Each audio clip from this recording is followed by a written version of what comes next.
Hi all, welcome to football arena.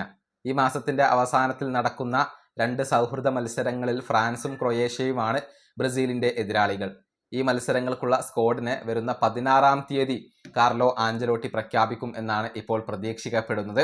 Rodrigo ഗോസിനെ ഇപ്പോൾ ബ്രസീലിന് നഷ്ടമായിട്ടുണ്ട്. അദ്ദേഹം പരിക്കിൻ്റെ പിടിയിലാണ്. അദ്ദേഹം ഉണ്ടാവില്ല എന്നുള്ളത് സ്ഥിരീകരിക്കപ്പെട്ട ഒരു കാര്യമാണ്. ഇതിന് പുറമെ മറ്റൊരു താരത്തെ കൂടി ഇപ്പോൾ ബ്രസീലിന് നഷ്ടമായി. കയോ ഹെൻറിക്കെയാണ് ഇപ്പോൾ ബ്രസീലിയൻ ദേശീയ ടീമിന് നഷ്ടമായിട്ടുള്ളത്. ലെഫ്റ്റ് ബാക്ക് പൊസിഷനിൽ കാർലോ ആഞ്ചലോട്ടി ഉപയോഗപ്പെടുത്തുന്ന ഒരു താരമാണ് കയോ ഹെൻറിക്ക്. നമുക്കറിയാം, നിലവിൽ ഫ്രഞ്ച് ക്ലബ്ബായ മൊണോക്കോക്ക് വേണ്ടിയാണ് അദ്ദേഹം കളിച്ചുകൊണ്ടിരിക്കുന്നത്. കഴിഞ്ഞ ദിവസം അദ്ദേഹത്തിന് പരിക്കേറ്റു. അതായത് ഗ്രേഡ് 2 തൈ ഇഞ്ചുറിയാണ് അദ്ദേഹത്തെ അലട്ടിയിട്ടുള്ളത്. 4 ആഴ്ചയോളം അദ്ദേഹം പുറത്തിരിക്കേണ്ടി വരും എന്നുള്ളത് സ്ഥിരീകരിക്കപ്പെട്ടു കഴിഞ്ഞു. അതായത് അടുത്ത ബ്രസീലിൻ്റെ സ്ക്വാഡിൽ അദ്ദേഹം ഉണ്ടാവില്ല എന്നുള്ളതാണ്.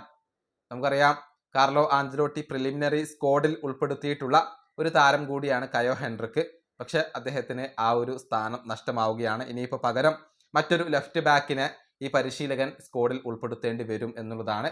ആരാധകരെല്ലാവരും ഉറ്റുനോക്കുന്ന കാര്യം നെയ്മർ ജൂനിയർ ഉണ്ടാകുമോ എന്നുള്ളതാണ്.